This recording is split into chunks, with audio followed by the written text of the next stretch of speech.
Pete and Fran podcast present Sketchibit, the sketch show written by you.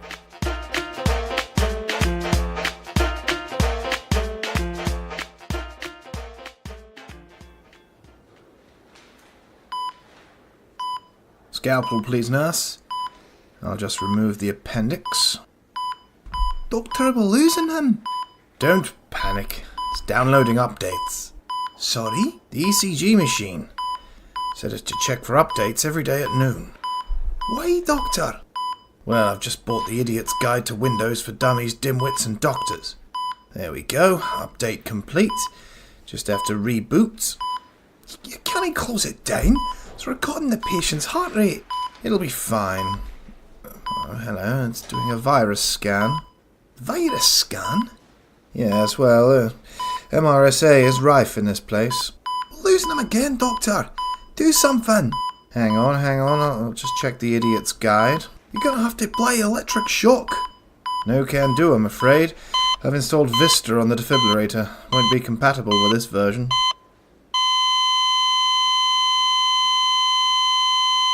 Doctor! We've lost him.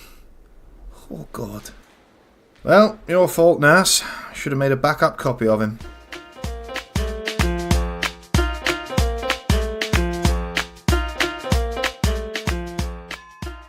Big day, Cole. Don't worry, mate.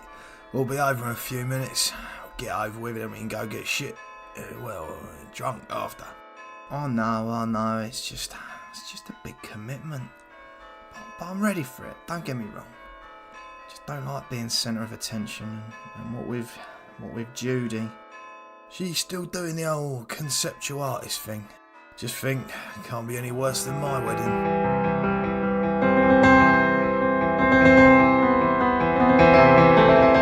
This is it. I really love her, you know. Oh wow. She looks so beautiful. Heidi, hi, campers. Oh, for God's sake. I can't hear you, campers. Heidi, hi. 11:30, join Ted Bovis at poolside for the Nobelini's competition. I think you'd be quite good at that, madam. And I bet you've had a foursome with Barry and Yvonne in the ballroom. Spike, where are you, Spike? Ooh, Colin, you look lovely all dressed up like that. Ooh. Judy, what the hell are you doing? Heidi, hi, campers. Look, I've had enough of this. Are you on something? You've got to have a good explanation for this. It's bloody art, isn't it? So far above your mundane little head. You're like an ant, crawling away to a little caravan. Why'd you have to do this? Why? In front of everyone? Why can't you just do watercolours, textiles, beads, anything but this? When are you gonna realise I'm a serious artist? You're a bit thick, aren't you, Colin? Don't you get it? Postmodern mean anything to you? Performance art mean anything to you? It's probably the deepest thing I've ever done. You'll never understand. Willie Campaz, I'm an artist, and a bloody good one too. Heidi, hi.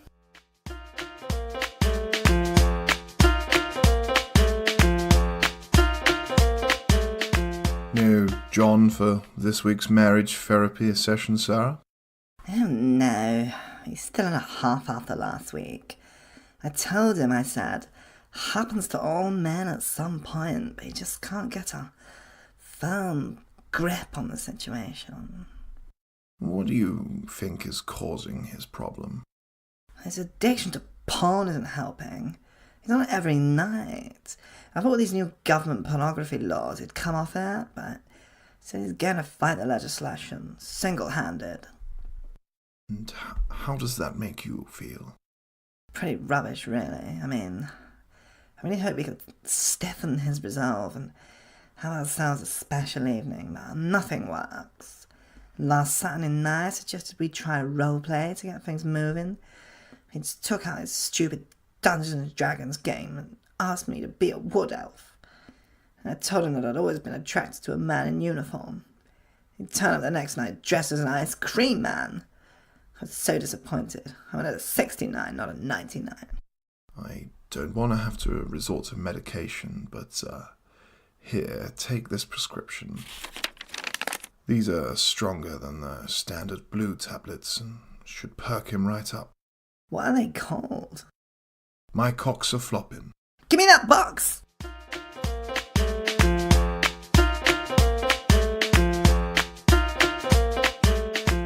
Oh, that is a wonderful episode of MasterChef, love. So proud of our Greg. Yeah, I love telling everyone our son's the one and only Greg Wallace. Oh, here he is now, back from the studio. Hello, Greg, love. How's a cracking episode of MasterChef tonight? Shall I get you milk and your biscuits? Mum, Dad, don't get any tougher than this. He's something I've got to tell ya. What's that, Greg, darling? I've been wanting to tell you for ages. Well, son, this'll be difficult for you to take. I wanna Spit it out, love. be a potato. Greg, no. Say it's not true. It's true. From now on, I want to be called Mary's Piper. Why, Greg? Why? 'Cause I used to be a greengrocer. I look like a spud, and when roasted, they have a lovely buttery biscuit base. What does John Turod think? He's standing by me. Besides, he wants to be a joint of gammon. What will your kids think, Greg? I don't care. I want to give birth to lots of lovely little potatoes and then cook them in garlic for 30 minutes on guess mark 7. But you don't look like a potato now, you're a bit thinner. I'll do it if I wear a brown poncho, stick a knob of butter on my head. Whee! Are you absolutely sure, Greg? Yes, I'm a potato trapped inside a human's body. If I can't be a spud, I don't want to live no more. What are we going to do with him, love? I'll go and get potato peeler. I could murder some chips.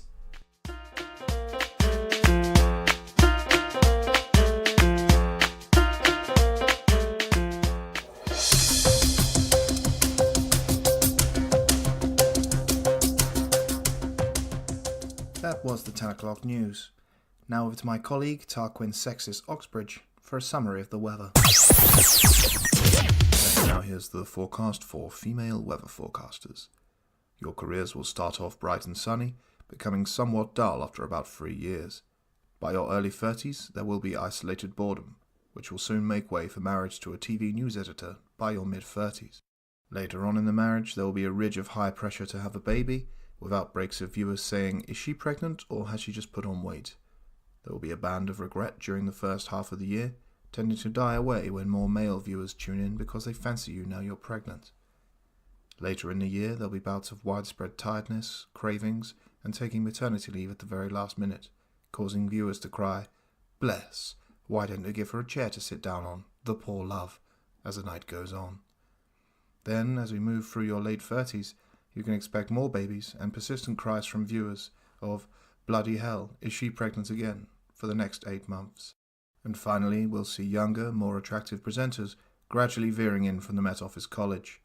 The forecast for male weather presenters is good, but very dull. Good night.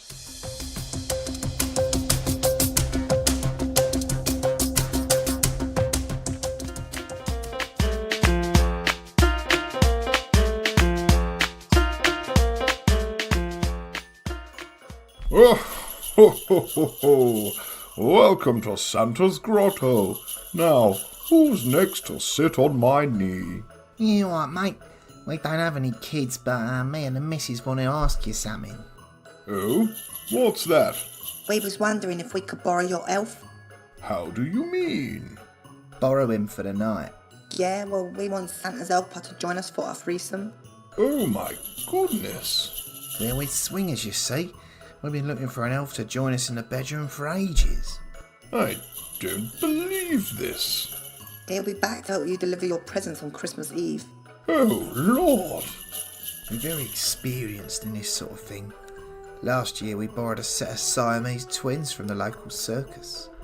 Oh yeah, 2 heads really are better than one. My little helper is just a short 30-year-old man in an elf costume. Look, why don't I join you for a threesome? You? Yes, Santa's sack is rather full. Ho, ho, ho, ho, ho. You probably ain't seen your sack since Christmas '86. I'm no stranger to a Viagra mince pie, you know. Could also go dogging in my sleigh. Forget it, mate. It's the elf or nothing. Here, Santa hasn't asked me yet if I've been good or naughty. Oh, very well. Have you been a good girl or a naughty girl this year? I've been a filthy whore all year. That's it. I've had enough. Take a toy from my grotto and get out. Oh, what sort of toy? Rampant rabbit? I am calling security. Okay, we're going. Here, Santa. I ain't got a reindeer we could borrow, have you? Get out!